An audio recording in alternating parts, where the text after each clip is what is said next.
Good day. I'm John Darrell Edyong, a future science teacher. Because science is such a broad field of study, I always consider the range of students I will teach in the future. Each student is unique and distinct in their way, which helps me determine how I will teach them in the future. Diverse teaching approaches are required to foster meaningful learning, and good learning concepts are critical for enhancing students' learning processes and further developing their skills. Under the cognitive and metacognitive factors to construct knowledge to aid the students in their learning processes, a teacher must first instruct the students according to their prior knowledge and then add new learnings to create a much broader horizon of understanding about a specific topic.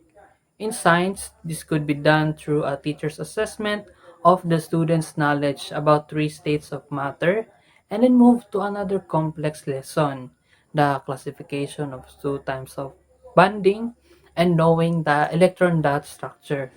Students have already formed their knowledge in this manner and are progressing to a far more complex stage. This can be accomplished by utilizing various teaching strategies that best leverage the learner's inherent abilities. In addition to that is strategic thinking, in which teachers have to interconnect multiple activities to develop the student's cognitive skills holistically. Connecting different activities will help the students further enhance the other aspects of themselves and utilize the information they have learned in other fields. As a science teacher, I will advocate using this principle by giving a problem-solving activity today, and tomorrow I will turn it into an experimentation activity of what they have solved and researched. In this way, the students will not only develop their critical thinking but as well as their problem-solving skills. And on the aspect of motivational and affective factors, the principle that caught my attention is motivational and emotional influence on learning. Teachers must take into consideration the dynamic stability of the students during learning processes.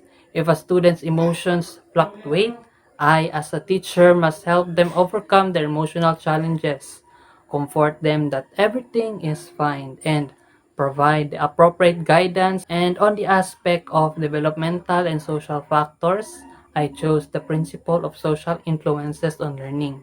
Social interaction is an essential element in education. It enables students to exchange ideas and provides the opportunity to enhance their socialization skills. Group work is the best approach for this principle will lead to understanding and to be understood. Thus, interacting with one another is an essential part of learning where the students widen their knowledge about the people around them. Lastly, individual differences factor in the principle of learning and diversity. Taking into consideration the variety of the learners will enable the teacher to adjust the content and the competencies of the discussion to compromise each and everyone's level of learning. As a teacher, output should be based on individual capacity and taking into consideration the backgrounds of my students. In conclusion, learning principles are essential parts of the learner's path toward acquiring knowledge and improving teaching methods. The approaches will help me improve my ability as a teacher to provide higher education support to my students as they strive to become influential members of society.